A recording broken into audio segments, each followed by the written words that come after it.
Is the LEGO Dungeons and Dragons set really worth $360? Today we're going to take a detailed look at the entire set to try to answer that question. First off, the set has 3,745 pieces, so for $360 it does hit that 10 cents per piece ratio, but on more expensive sets, I like to see that ratio a little bit better because you're already spending so much money. So in terms of price to piece ratio, this set is just okay in my opinion. Next, the minifigure lineup. We have 6 regular minifigures who all look great. They're all exclusive to the set. Starting off, we got the Orc Rogue, who I think looks really good. I think his printing is great. Crossbow knife looks really good. Cloth cape, which looks good on him. Then the printing under the cape is also nice as well. And we got the Gnome Fighter, who I love his armor piece. The armor printing was really good. Looks like a knight. The Displacer Beast shield is also cool, and then more printing in the back. The printing looks really good. Next up, we got the Dwarf Cleric who has a hammer, and I don't know what the other thing is in his left hand, but he also looks really good. The printing, his torso looks amazing. The beard is cool, and then the printing on the back, his torso just looks incredible. I love this minifigure. Then we have the Elf Wizard who's got the wand, and she also has like a spell book.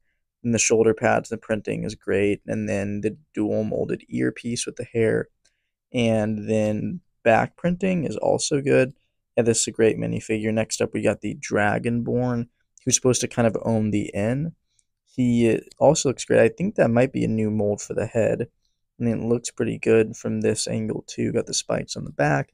And then the head mold looks really good from the back as well. Like, the printing's good from the back, too. Lastly, we have the Evil Wizard. He's got the cool black staff with the green lightning and the green top on the staff. His printing looks great, too.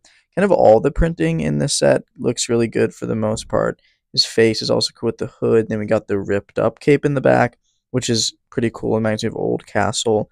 And under the cape, he has more printing on his torso, just like all the other minifigures. And he can actually appear as a different character. Well, I think he's supposed to be him in disguise if you play the quest. And all the minifigures have alternate heads if you want to change the gender. 6 minifigures really enough for a $306 set? In my opinion, 6 minifigures is really low for a set this expensive when you compare it to other sets, but this set does include 3 additional characters that some people, including myself, kind of see as 3 additional minifigures. Those are the 3 skeletons in the set. I understand if you don't consider these minifigures, but they're really close, even if you wouldn't consider them actual minifigures. So when you add these up, it's basically 9 minifigures. First up, we have the skeleton with the cape. The cape looks really good. It's actually reflective on the other side, so that's kind of nice. That I've never seen this piece before, and it's reflective, so that's cool. And the next one, got the armor and the sword. This is probably my favorite skeleton. I just think he looks really good with that armor. And then up next, we got my least favorite skeleton, who's got a little claw thing with a ring. It's just not really that good. So when you add up those into the mix, it's kind of 9 minifigures, which even if you consider all of them minifigures, 9 minifigures is even still kind of low for a $360 set. I would have preferred to see it as at least 10. Next up, we got the 3 smaller creatures, not including the dragon. We'll get to him later. But first off, we got the Displacer Beast, who I think is probably my least favorite of the 3 creatures, but he looks okay. Got the 6 legs, got the printed eye, same from both sides, and then the bottom of him is blue, as we'll see right here.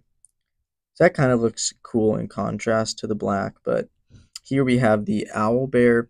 The owl bear is pretty good. He also has printed eyes. That's cool. I feel like the shaping of him definitely does look like a bear, but the claw pieces that they use really make him look like he has feathers as well. So he really does look like an owl bear. And then when you pick him up, you can move his arm 360, but then his leg just kind of swings back and forth just like that on a hinge. And then lastly, we have the beholder, who is by far my favorite of these small creatures. All his eyes are printed, even the big eye is printed. The big eye kind of looks like a sticker from the video, but it is a print. So I love to see that. I just think he looks so good. Like just is by far the best in my opinion. The back looks good as well, and the good side view of all those different tentacles with the eyes. He's just incredible. And then his mouth does move up and down. It's kind of the only functions. The eyes can move a little bit. Next up, we got Cinderhowl the Dragon. I personally think that just based on looks, that this is the best Lego dragon that Lego has ever made. I just think he just looks incredible. He looks exactly like a classic red dragon from D&D as well. But starting off, we got the feet. They look good. The tan detailing there looks amazing. And then you go up, just like that tan color on him just looks amazing. The head with the horns, the printed eye. He just looks incredible. And then the flame coming from the mouth. Another view of the horns. And the horns are great on this dragon. From the side, you can see the legs that are pretty similar front to back. They look great. The side looks amazing too. The tail with all the spikes. The tail is really long too. It adds a lot of length to the dragon overall, but I think that that's a good thing. And then this very end of the tail, I don't really like the way that looks. It's kind of weird. I wish they'd have done something else there. But the top view also looks great. There's actually a brick there that almost looks like a minifigure could sit there. I don't know if that's what they were going for. That's something you can do. And more spikes on the neck as well. And then the wingspan on this dragon is also very, very big. I can hardly even fit it in the camera angle. I also actually personally don't love that the wings are orange. I kind of wish they were red. And the way that they connect them, I don't really like that either. But overall, he's really good. And then the movements here, we got just arms moving up and down. The same thing with the legs. They have the same movements, just like an up and down motion. They can't really like twist or anything. And then the tail does have a lot of like ball joints on there, so that's kind of nice. But the tail actually can't stay up by itself. Like, see, it falls down. They could have like picked something stronger to use there. Like, I don't really know why they didn't pick something stronger. Like, it would have been super easy to do, and then the head can turn, the neck can turn. So that's kind of cool. But the head doesn't really stay up by itself either, as you'll be able to see right here, like what's going on there. Like, the head can't even stay up, but the mouth can go up and down. So at least you have that. And the wings have a really strong joint. Like, see how hard it is to bend them? Like, they could have used that on the head or the tail. But anyway, moving on to the main build, splits up into 3 sections to start, so we can look at all of these. Firstly, we got the little inn, which is cool. Like, this thing just, in my opinion, just looks just absolutely incredible. Like, all the different angles that are used here, it's like really good, especially the angle of this door in the front. Like that looks like amazing. And then another view of the side, that one looks good too. Then that chimney, like the chimney, like the brickwork on the chimney, that's crazy. But starting off in ground level, dock, boxes on the side, got the window in the front there, and then going up to this chimney. Oh man, that chimney just looks so good. And then we got more windows right here, as well as some shrubbery around the water, and then the little door here at that angle that I just love. And then the sign in plain sight, that is a sticker element. And then yeah, the A frame of that window just looks incredible. I like the roof too, like how the purple is kind of coming off and then it's blue underneath. That looks really, really good. And just so many angles they achieve.